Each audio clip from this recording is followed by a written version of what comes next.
지금은 새벽 기도회의 시간입니다. 온라인으로 드려지는 새벽 기도회에 경건한 마음으로 주님께 나아갑니다.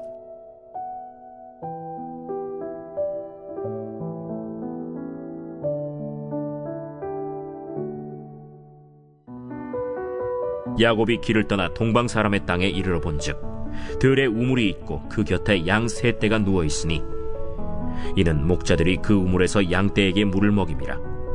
큰 돌로 우물 아귀를 덮었다가 모든 떼가 모이면 그들이 우물 아귀에서 돌을 옮기고 그 양 떼에게 물을 먹이고는 우물 아귀 그 자리에 다시 그 돌을 덮더라.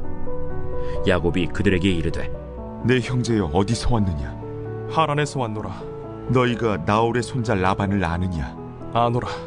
그가 평안하냐? 평안하니라. 그의 딸 라헬이 지금 양을 몰고 오느니라. 해가 아직 높은즉 가축 모일 때가 아니니 양에게 물을 먹이고 가서 풀을 뜯게 하라. 우리가 그리하지 못하겠노라. 때가 다 모이고 목자들이 우물 아귀에서 돌을 옮겨야 우리가 양에게 물을 먹이느니라. 야곱이 그들과 말하는 동안에 라헬이 그의 아버지의 양과 함께 오니 그가 그의 양들을 치고 있었기 때문이더라. 야곱이 그의 외삼촌 라반의 딸 라헬과 그의 외삼촌의 양을 보고 나아가 우물 아귀에서 돌을 옮기고 외삼촌 라반의 양떼에게 물을 먹이고 그가 라헬에게 입맞추고 소리내어 울며 그에게 자기가 그의 아버지의 생질이요 리브가의 아들됨을 말하였더니 라헬이 달려가서 그 아버지에게 알림해 라반이 그의 생질 야곱의 소식을 듣고 달려와서 그를 영접하여 안고 입맞추며 자기 집으로 인도하여 드리니 야곱이 자기의 모든 일을 라반에게 말하매 라반이 이르되 너는 참으로 내 혈육이로다. 야곱이 한 달을 그와 함께 거주하더니 라반이 야곱에게 이르되 내가 비록 내 생질이나 어찌 그저 내 일을 하겠느냐. 내 품삯을 어떻게 할지 내게 말하라. 라반에게 두 딸이 있으니 언니의 이름은 레아요 아우의 이름은 라헬이라. 레아는 시력이 약하고 라헬은 곱고 아리따우니 야곱이 라헬을 더 사랑함으로 대답하되 내가 외삼촌의 작은 딸 라헬을 위하여 외삼촌에게 7년을 섬기리이다. 그를 내게 주는 것이 타인에게 주는 것보다 나으니 나와 함께 있으라. 야곱이 라헬을 위하여 7년 동안 라반을 섬겼으나 그를 사랑하는 까닭에 7년을 며칠같이 여겼더라. 오늘 하나님의 말씀으로 하루를 시작하시는 커머시 교회 모든 성도님들을 축복합니다. 오늘 본문 1절은 야곱이 길을 떠나 동방 사람의 땅에 이르러 라고 시작합니다. 이 구절을 원어로 직역하면 야곱이 그의 발을 들어 올렸다라는 뜻입니다. 야곱은 고향을 떠났습니다. 그런데 그의 발걸음은 무겁고 떨리지 않았습니다. 히브리어의 뉘앙스상 발을 들어 올렸다는 것은 단순히 걷는 행위를 뜻하지 않습니다. 왜냐하면 히브리어에서는 걷는 행위를 길을 가다라고 표현하기 때문입니다. 그래서 이 구절의 표현은 이전 장에서 도망자 신세였던 그 무거운 발걸음과 대조된 심리적으로 그리고 영적으로 어떠한 변화가 있어서 기쁨과 의욕이 넘치는 전진의 상태를 나타내고 있습니다. 실제로 그에게 변화가 있었습니다. 야곱이 브레세바를 떠날 때는 도망의 성격이 강했습니다.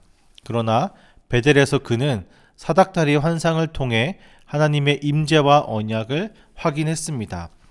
28장 베델에서 하나님은 이렇게 말씀하셨습니다. 내가 너와 함께 있어 네가 어디로 가든지 너를 지키며 너를 이끌어 이 땅으로 돌아오게 할지라.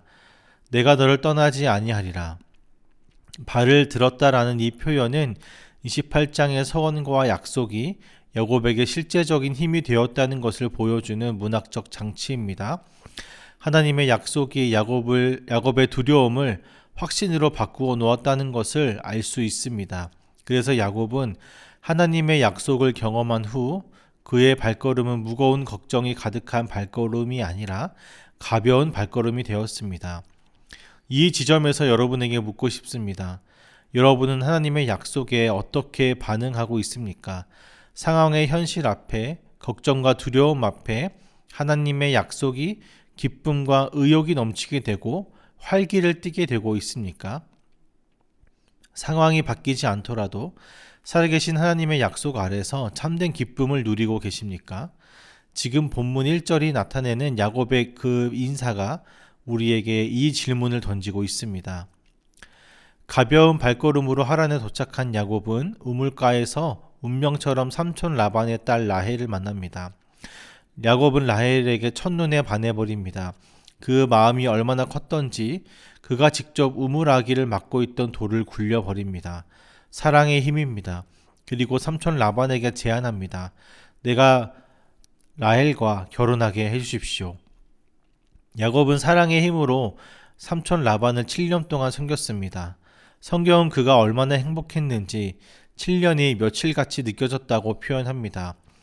참으로 로맨틱하고 아름다운 장면처럼 보이지만 우리는 이 본문을 다시 한번 살펴보아야 합니다. 우리는 특정 목표에 도달하기만 하면 영원히 행복해질 것이라는 심리적 착각을 가지고 삽니다. 좋은 대학에 가면, 취업만 하면, 승진만 하면, 연봉이 얼마고, 어떤 아파트에 살고, 어떤 지역에 살며, 재산이 얼마면 내 인생의 모든 불안이 끝나고 완전한 행복이 찾아올 것이라고 생각하는 것입니다. 이 관점으로 야곱을 봅시다. 야곱에게 라헬은 도착지입니다. 야곱에게 라헬은 단순한 사랑의 대상을 넘어서서 자신을 채워줄 존재였습니다. 라헬만 얻으면 모든 것이 완벽해질 것이라고 믿었습니다.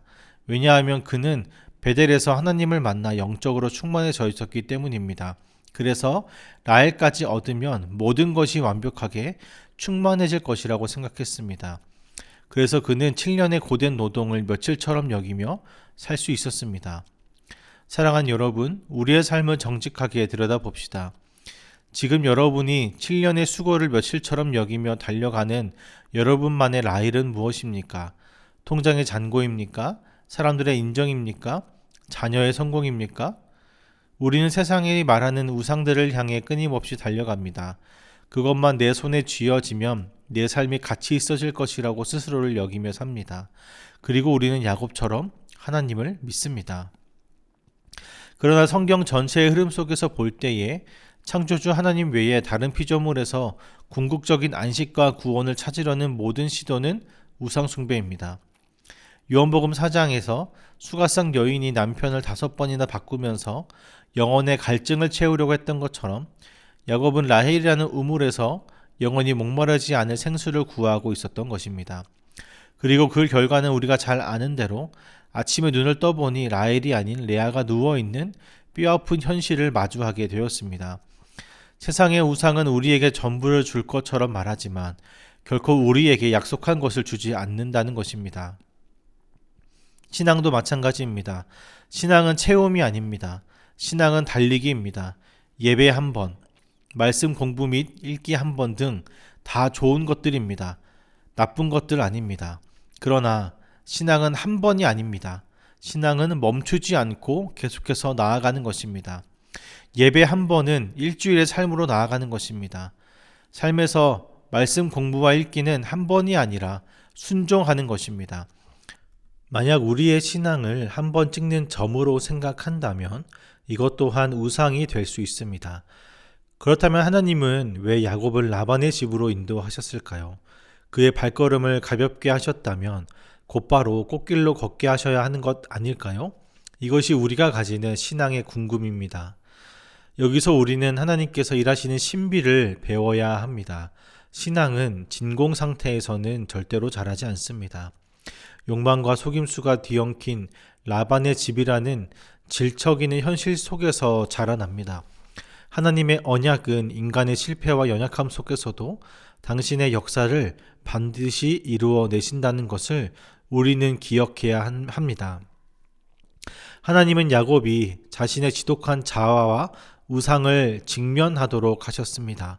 라반이라는 더 지독한 거울을 만나게 하셨습니다. 야곱이 속임수로 형과 아버지의 눈을 멀게 했듯 이제 자신이 어둠 속에서 속임을 당하고 눈먼 자의 고통을 겪게 하십니다. 그러나 이것은 야곱에게 내린 저주가 아닙니다. 거룩한 존재가 되기 위한 하나님의 인도하심입니다.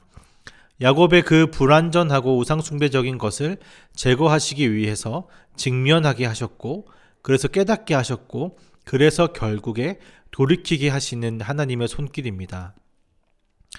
역사를 통해 알 수 있듯이 하나님께서는 그러한 그를 통해서 이스라엘의 12지파를 세우는 구속사의 뼈대를 만드셨습니다. 우리가 겪는 현실에서의 겪는 실패와 속임수, 억울함과 피땀 흘린 노력이 허사가 되는 것 같은 순간들은 결코 버려진 시간이 아닙니다.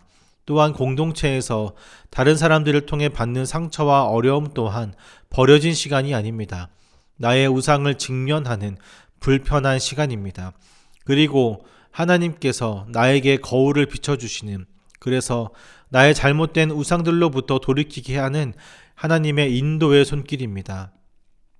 오직 하나님 한 분만 더욱 바라보게 하는 시간인 것입니다. 불편함을 회피하지 마십시오. 하나님의 손길을 회피하는 겁니다. 견디십시오. 인내하십시오. 하나님의 인도하심을 경험하십시오. 그리고 거룩한 하나님의 존재로 다시 태어나십시오.